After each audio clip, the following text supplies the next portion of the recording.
First of all, we apologize for any inconvenient caused to the interviews we conducted not as expected.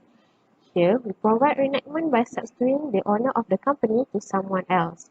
This was done by the owner of the company agreeing only to be interviewed by answering questions via email only. Therefore, we enclose evidence that shows the owner of the company had answered all the questions.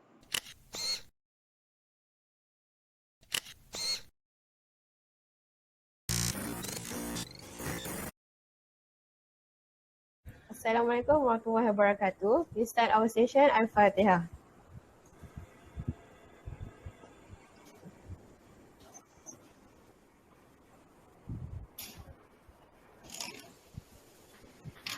So we are from College Universiti Islam Antarabangsa Selangor, quiz.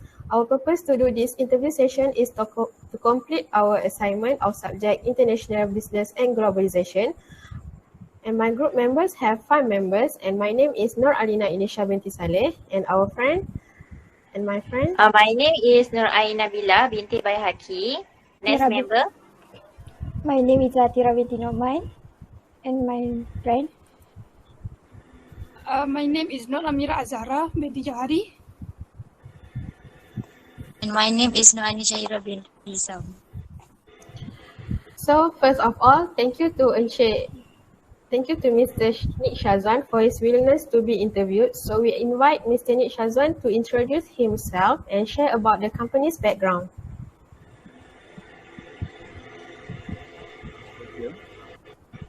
Thank you. Assalamualaikum warahmatullahi.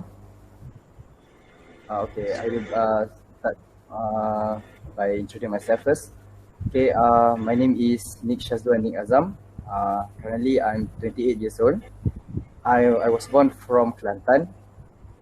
My company name is Ceriatone Amplification Sdn Berhad.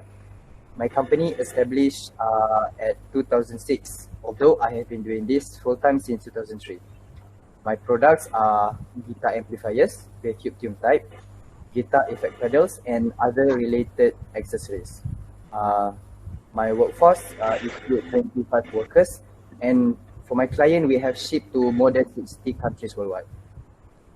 That's a little bit about myself. So thank you, Encik Nick Shazwan. So we can continue our interview session. Okay, the first question. Wait. Okay. What are the company's factor in expanding the market to the international level? Why not market it only in Malaysia? Okay. To answer that question, we started by selling internationally. We did not start by selling just domestically. This depends on the product and how the product is. In our case, guitar amplifiers, especially the higher end guitar amplifiers, use vacuum tubes, are products with global demands. As such, it does not make sense to start with a limited market, as the global market means you have more demand. Furthermore, as stated, what we offer are higher end items. Malaysia has lower purchasing power if compared to other developed markets. I hope that answers your questions. All right, thank you for the explanation.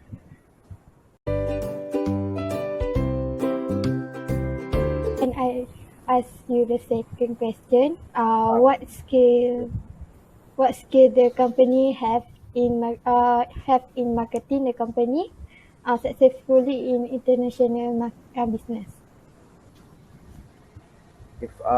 For skills, of course, you need to be excellent at what you are doing.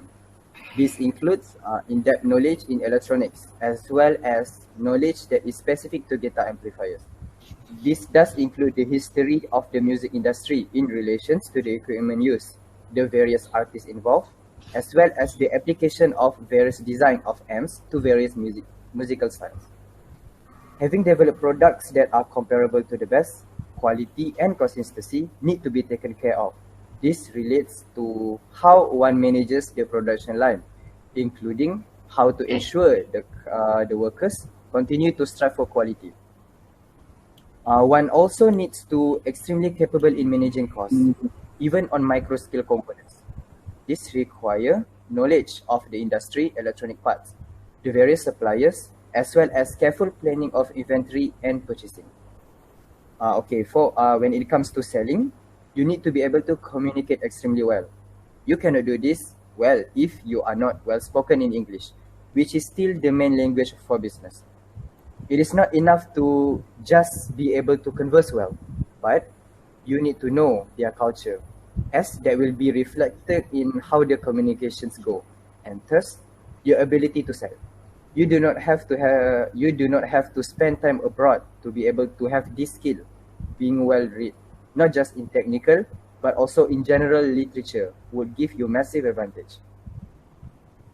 You will also need to know how to accept payments, especially online, and beware of things like foreign exchange rates, tax rules, as well as things like IT security.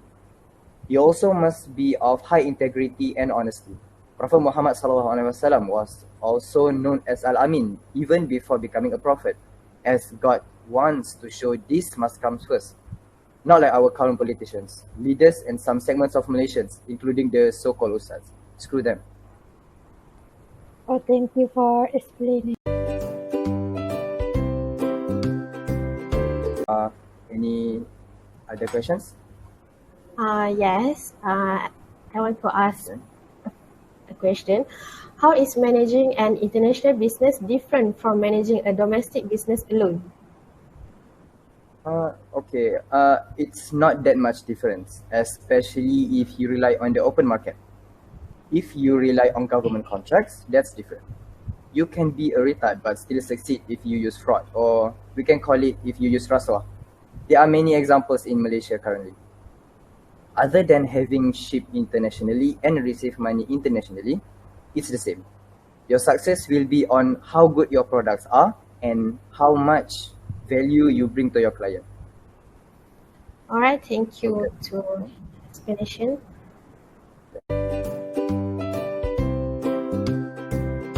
I want to ask the next question about the advantage. What are the advantage again when a company is in the international market?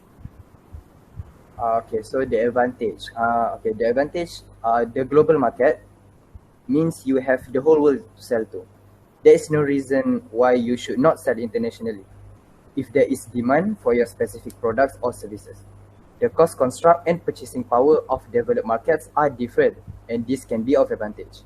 Malaysia is a country of 30 plus million people, so it's extremely small, and purchasing power is also lower than other countries such as US, Europe, Japan, and any